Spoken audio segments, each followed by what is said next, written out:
Hey guys, welcome back to part two of my segment about the Georgia voting bill and the backlash to it, which is completely unjustified. If you haven't already, please check out part one, as it'll have a lot of clarification as well as a lot of information that might be necessary to look into this video.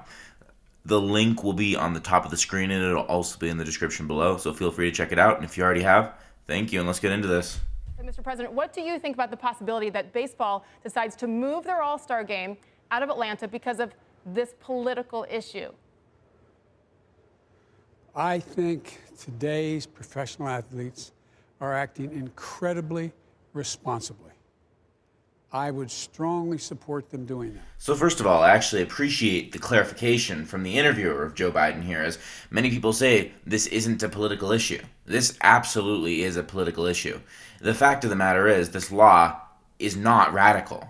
This law actually extends voting hours in many circumstances and requires voter ID, something that is widely supported. So this is a political issue, and one that really does not have much justification. And there's two things I want to discuss in this video, as in this video I'm taking a more private company approach to the Georgia voter bill. And the first one is why the bill is not that bad, why the bill isn't as bad as people say it is. And the second thing is that even bills that we don't like, even laws that we don't like, does not mean that we should move an all-star game or have to cause an insane backlash like the one seen here. One other thing I noticed is that Joe Biden's starting to walk back some of these things that he said, as his press secretary, Jen Psaki, was talking about this and basically saying that he supports the decisions of the players, while in this interview it's obvious that he's supporting their decision rather than just generally the decisions of the players. And one thing that Joe Biden says is that he says that players are taking a lead. But the fact of the matter is the vast majority of Major League Baseball players are quite silent on this issue. It's mainly 50 in one association that are the loudest. And of course there's some others, but we need to understand that sometimes it's just who screams the loudest is the one that gets their point across, and not the popular will of the people.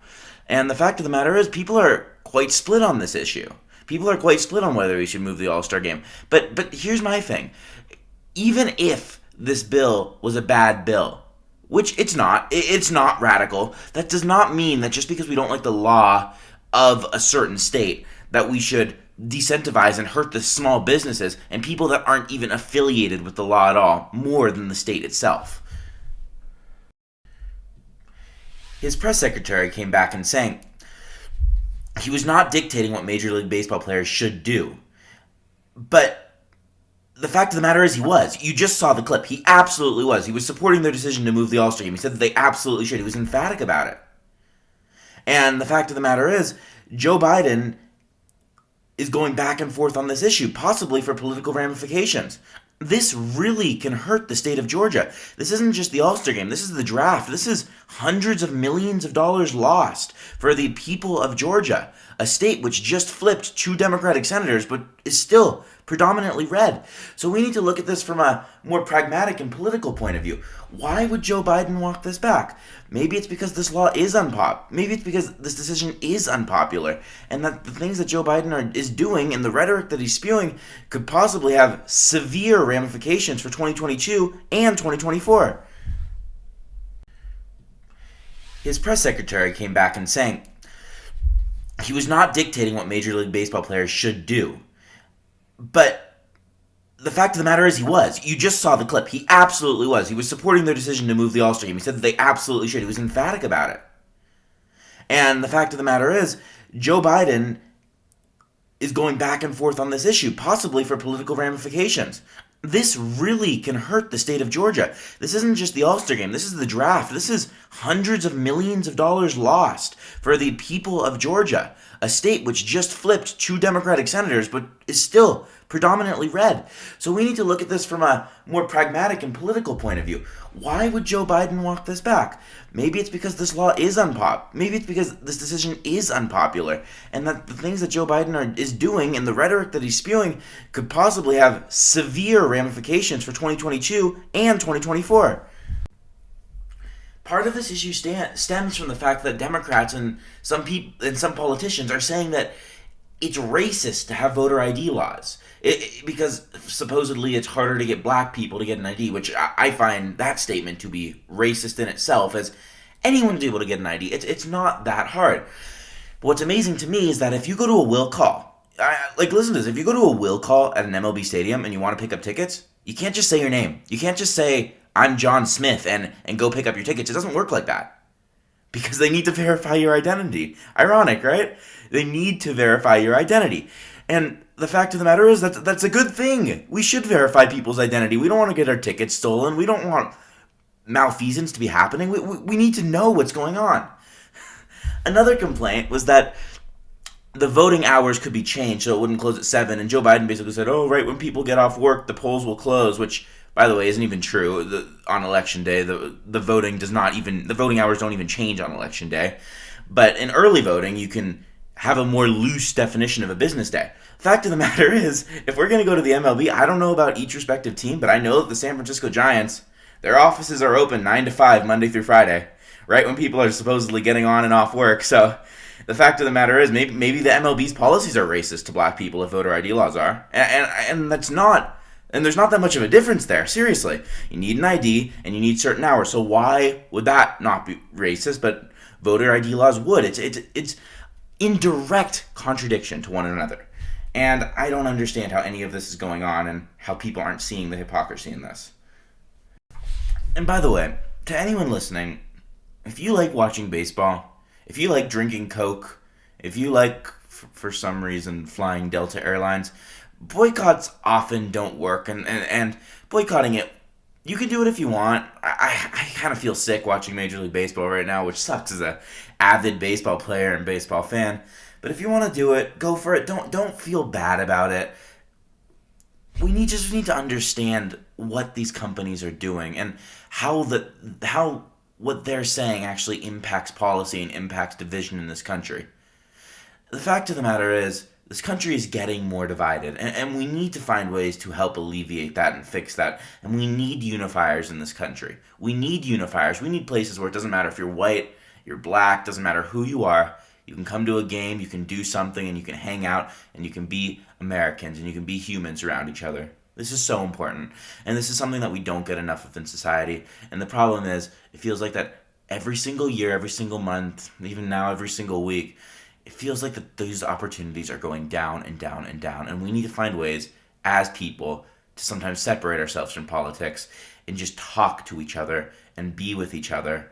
But with the politicization of sports, with the politicization of entertainment I'm getting worried about what's left. So it doesn't matter if you're left or right. I recommend that you talk to someone the other side of the aisle. It doesn't have to be about politics, doesn't have to be about any of that, and just have a conversation.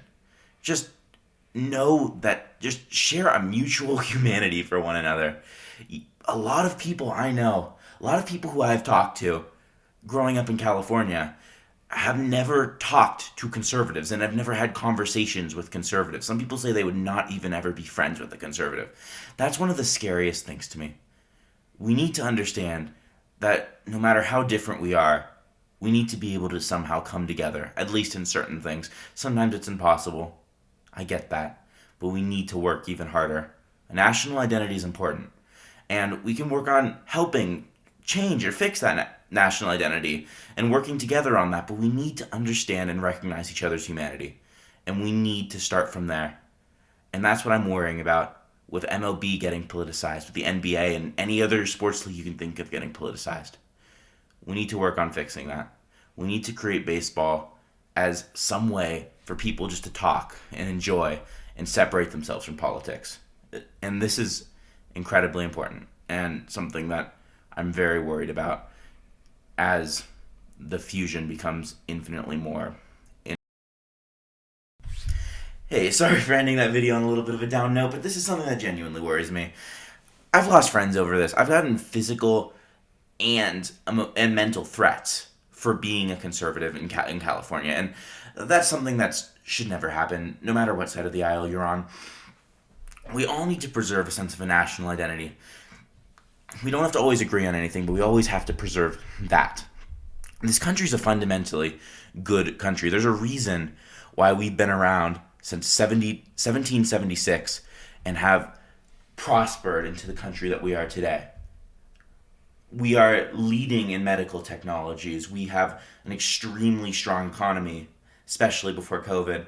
And we should understand that there's very good things about this country. This is an inherently good country. I won't be the person to say that it's perfect. I don't think anyone can say it's perfect. But I think that we should be able to talk to each other. And I shouldn't be threatened for being a pretty average Republican in terms of my ability on the political spectrum. I stand a little bit more libertarian than some. I believe in a more limited government, and I believe in personal freedoms. I genuinely do. And I feel like we should be able to come together and talk to each other. And I feel like that's so important. Whether it's about politics, it doesn't even have to be about politics. It's more of a cultural thing right now. It's more of a disconnect in our culture between the two sides. And I've seen it more from the left than the right, but I'm sure it happens on the right and the left too. You're a conservative. I don't want to talk to you. You're a conservative. I don't want to be friends with you. Fact of the matter is, while we should share some common values, we should talk to people. We should open ourselves up to new ideas, and we should work towards sharing an identity together.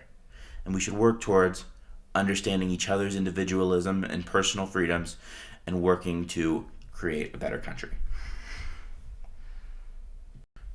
So thank you guys for watching, and I know it's a little ironic coming from a political commentator, but not everything is political. If there's one thing that I want you guys to take away from this, it's that not everything has to be political. Everyone has the right to their own political views, but it doesn't mean that baseball, and doesn't mean that corporations have to come out to cave to a certain side. It means that sometimes there's disconnects, and sometimes politics does not have to be involved with entertainment consumption or travel in the case of Delta Airlines. Fact of the matter is, we always have to work to making the country better. This country will never be a perfect country. It's a very good country, but it will never be a perfect country. We got to work towards that goal. So thank you guys for watching this video, and just remember, there's light at the end of the tunnel, but we all got to chip in our part to help get there.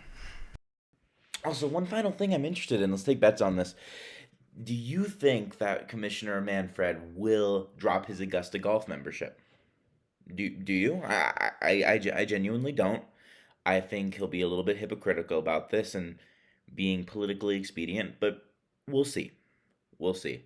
Anyways, thank you guys for watching. Have a good day, and remember to stay positive, and we got this.